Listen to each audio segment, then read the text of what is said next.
আপনারা শুনছেন Saturday special horror story.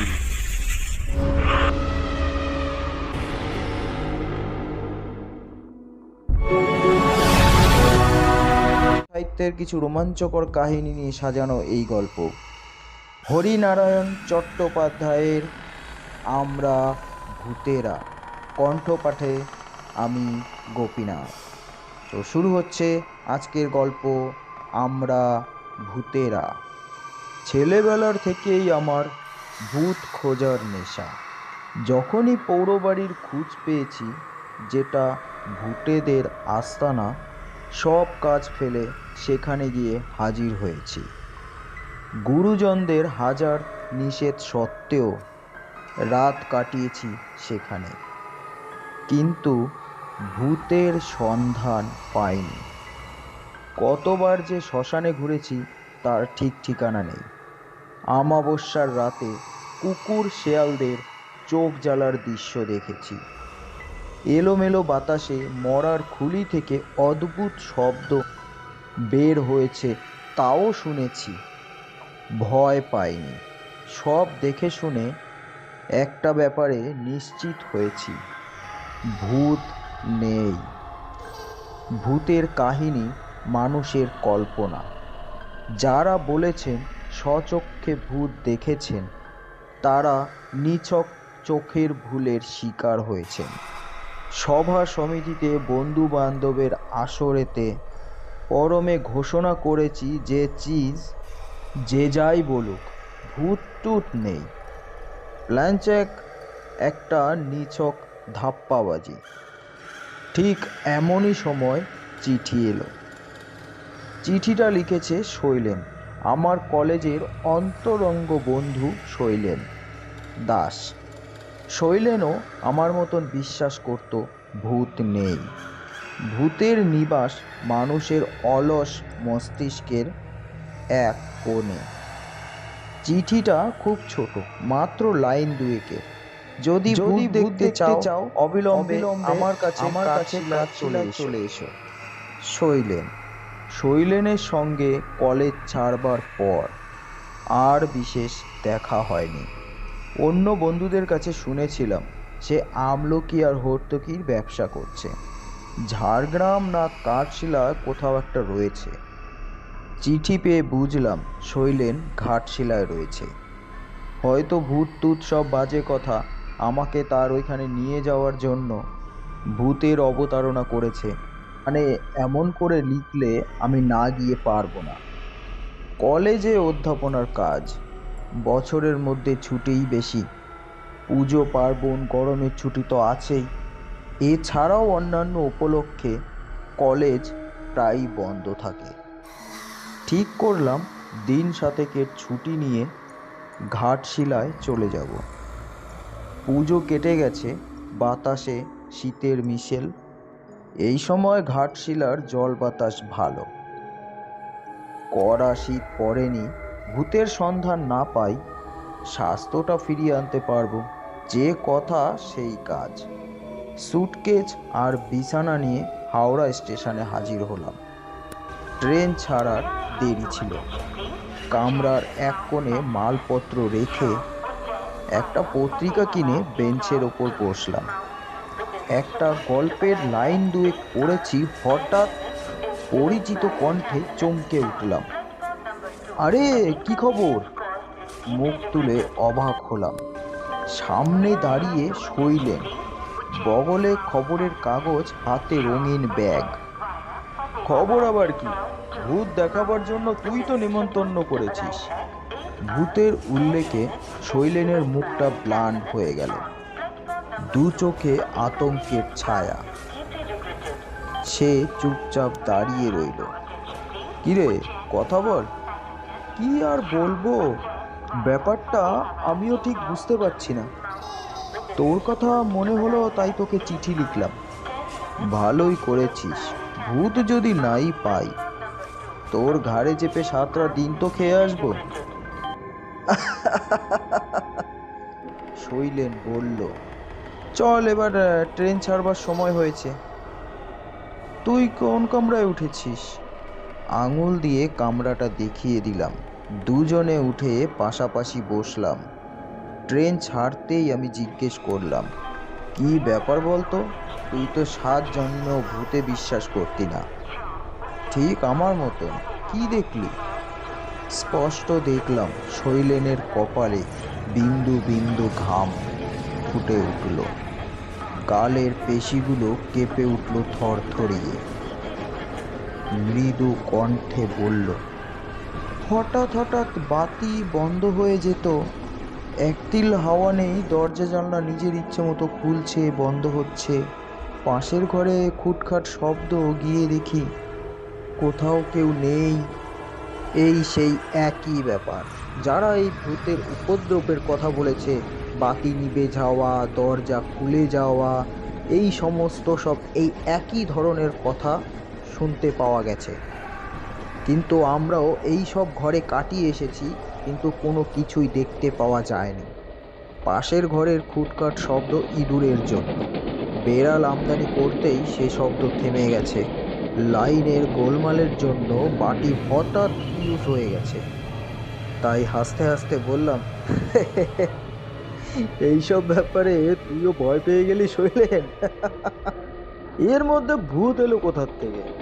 Sailen আমার একটা হাত চেপে ধরল, ভয় আর্তনাদ কণ্ঠে বলল, ওসব কথা থাক ভাই, তুই অন্য কথা বল। চল ওই সেখানে একবার গিয়েই তুই দেখবি। কাজেই অন্য কথা পারলাম, শৈলেনের ব্যবসার কথা। তারপর তোর ব্যবসা কেমন হচ্ছে বল ভাই? এরপর শৈলেন বলল, প্রথম প্রথম তো ভালোই চলছিল। আমলকি আর হর্তকি কোথাও কোনোটাও বাইরের থেকে কিনতে হতো না। চাপ নিয়ে জঙ্গলে গিয়ে স্রেফ পেড়ে নেওয়া, তারপরে সেই চাক বড় বাজারে নিয়ে আসা। ইদানিং একটু মুশকিল হচ্ছে। কি সেই মুশকিল? যারা সব জঙ্গলে ইজারা নিচ্ছে, তারা সব জঙ্গলের ভিতরে ঢুকতে দিচ্ছে না। আমলকি হর্তকি চালান তারাই দিচ্ছে। কিনতে গেলে এমন দর হাঁকছে, ও আমার আর পোষাচ্ছে না। তাহলে তুই এখন কি করবি? ভাবছি অন্য ব্যবসা ধরবো। কি ব্যবসা শুনি? তা এখনো ঠিক করিনি। তুই চল, ওই দুজনে বসে কিছু একটা ঠিক করে নেব। তবে এই ঘাটশিলায় আর নয়। কেন? না ভাই, ওই ঘাটশিলায় আর থাকবো না। ওই থাকতে পারবো না। ওই অন্য কোথাও যেতে হবে। তারপর আর বিশেষ কথা হলো না। দুজনেই দুখানা পত্রিকা নিয়ে ব্যস্ত হয়ে পড়লাম। খেয়াল হলো খড়গপুর স্টেশনে আসতেই, তুই বস, আমি একটু ওই খাবারের চেষ্টা দেখি। শৈলেন নেমে যেতেই কামরার চারদিকে নজর দিলাম। ভিড়ে আমার চিরকালেরই ভয়। এই ভিড়ের ভয়ে বাইরে বের হওয়া প্রায় ছেড়েই দিয়েছি। ঘাটশিলা চলেছি তাও প্রথম শ্রেণীতে, কিন্তু প্রথম শ্রেণী একেবারে খালি নয়। 4 জনের জায়গায় 6 জন বসেছি। সকলের টিকিট আছে কিনা কে জানে। আজকাল তো টিকিট না করাই রেওয়াজ হয়ে দাঁড়িয়েছে। বাইরে দৃষ্টি দিলাম, খড়গপুর স্টেশন বদলায়নি। খড়গপুর এসেছিলাম বছর 5 আগে। খড়গপুর ঠিক নয়, খড়গপুরে নেমে দীঘা গিয়েছিলাম বাসে। কাজের কারণে নয়, ভূতের সন্ধানে। কে একজন খবর দিয়েছিল সমুদ্রের ধারে এক পরিত্যক্ত বাড়িতে ভূত থাকে। সন্ধ্যের অন্ধকার নামলেই নানা রঙের আলো রেখা বাড়ির মধ্যে নাচতে থাকে। বাইরের সমুদ্রের গর্জন সেই সময় নিস্তব্ধ হয়ে যায়। সেই সব আলোর রেখা যার দেখবার দুর্ভাগ্য হয়, তার নাকি মাথার গোলমাল হয়। খবর সংগ্রহ করে জেনেছিলাম কোনো এক লোক সম্পত্তির লোভে কাকে যেন গলা টিপে এই বাড়িতে দম বন্ধ করে মেরে ফেলেছে। সেই লোকটিও আর ফেরোতে পারেনি। যতবার লোকটি বাইরে বেরোতে চেষ্টা করেছে, রঙিন আলোর রেখা তার পথ আটকে ধরেছে। শুধু আলোর রেখাই নয়, সঙ্গে করুণ একটা আত্মস্বর। লোকটির মস্তিষ্ক বিস্মৃত হয়েছিল। অজ্ঞান অবস্থায় অন্য লোকেরা তাকে বাইরে নিয়ে আসে। জ্ঞান হলে তার কথাবার্তা শুনে রাঁচির হাসপাতালে তাকে পাঠিয়ে দেয়। সেখানেই কিছুদিন পর লোকটির মৃত্যু হয়।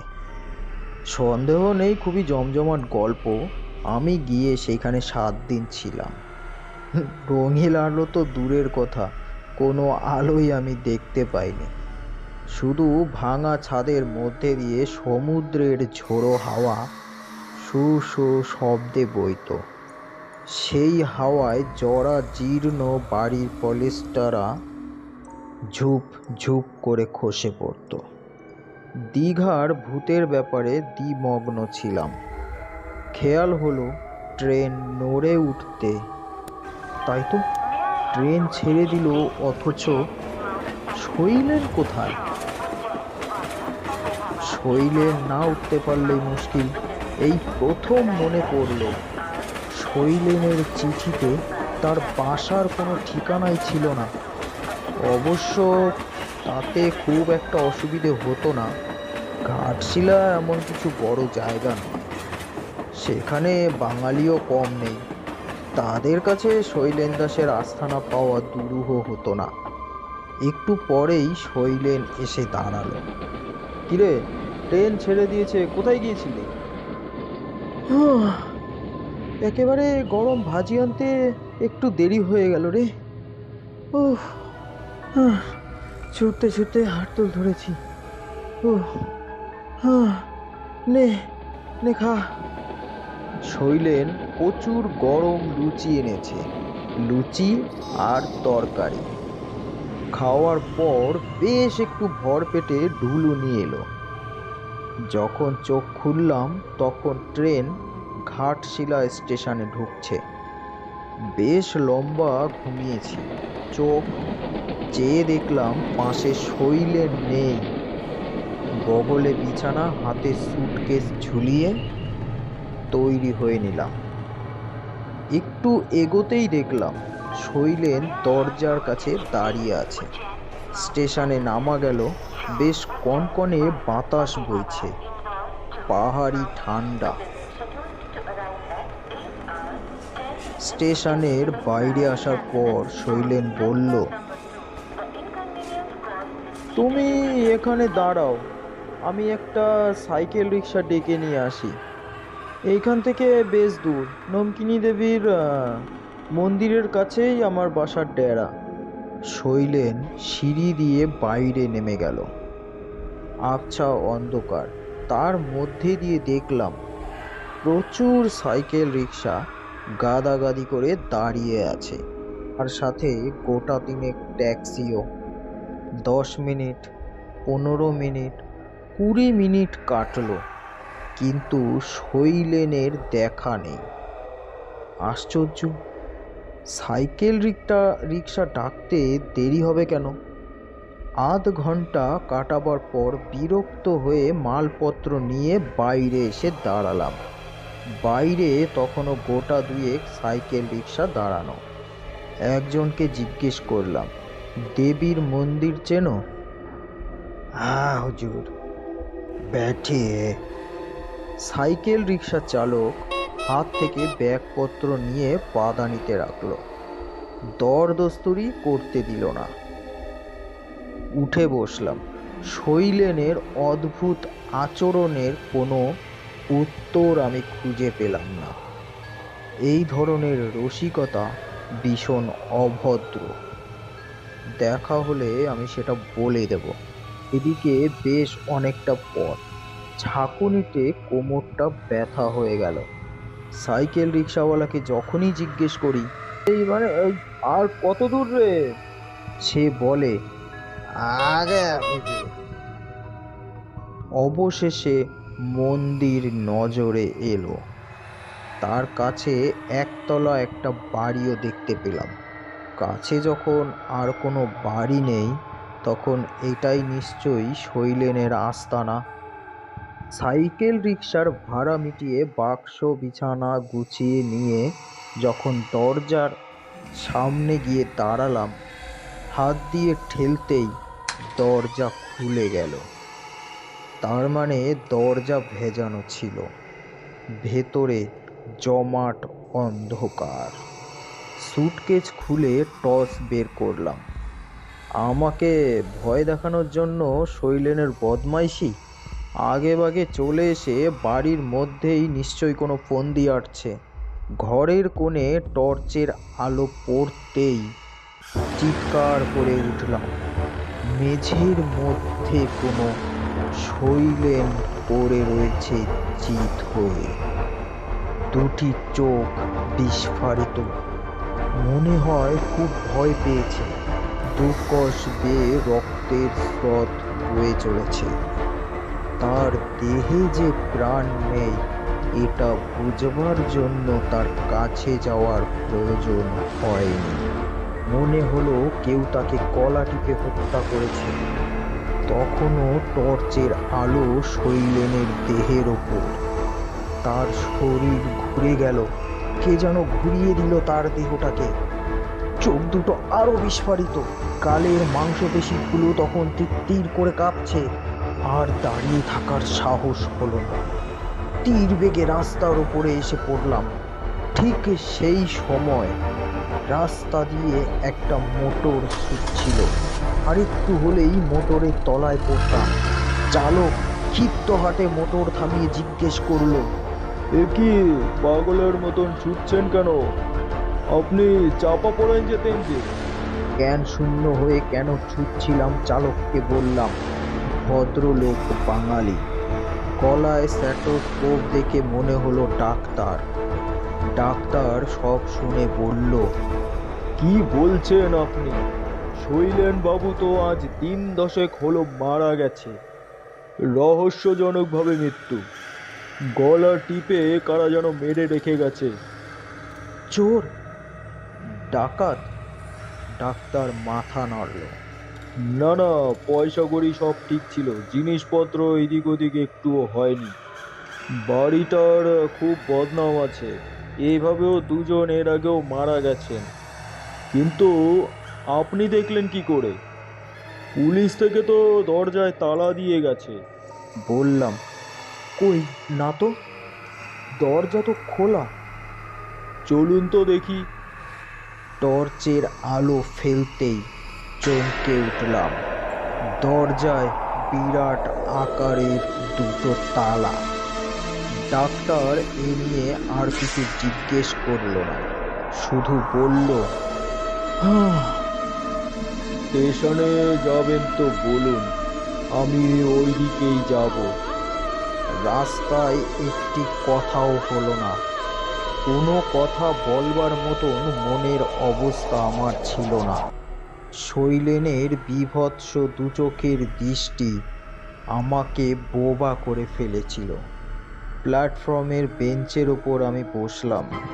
জানি আমার কথা কেউ বিশ্বাস করবে না।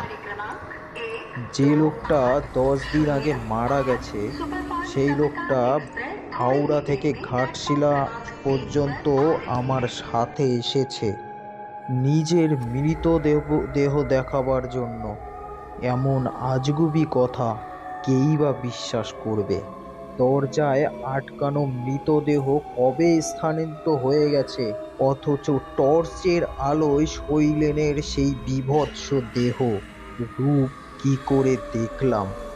ঠান্ডা কনকনে হাওয়া, কানের পাশে মৃদু কণ্ঠ, আমরা আমরা আছি আছি, আমরা আমরা আছি আছি, অবিশ্বাস করো না। অবিকল শৈলেনের গলা। আজকে এতক্ষণ আপনারা শুনছিলেন হরিনারায়ণ চট্টোপাধ্যায়ের গল্প আমরা ভূতেরা। গল্পটি আপনাদের কেমন লেগেছে অবশ্যই কমেন্টের মাধ্যমে জানাবেন এবং পাশে থাকা বেল আইকনটি অবশ্যই ক্লিক করে দেবেন যাতে আমার গল্পের নোটিফিকেশানগুলো অতি সহজে আপনাদের কাছে পৌঁছে যায়। আর যারা আমার চ্যানেলটিতে নতুন আছেন তারা অবশ্যই চ্যানেলটিকে সাবস্ক্রাইব করে নেবেন। তো আজকের জন্য এই পর্যন্তই। দেখা হচ্ছে নতুন পর্বে আরও একটি নতুন ভিন্ন মাপের ভৌতিক গল্পের সাথে। তো আজকের জন্য এই পর্যন্তই। সুস্থ থাকবেন, সুরক্ষিত থাকবেন এই বলেই বিদায় নিচ্ছি।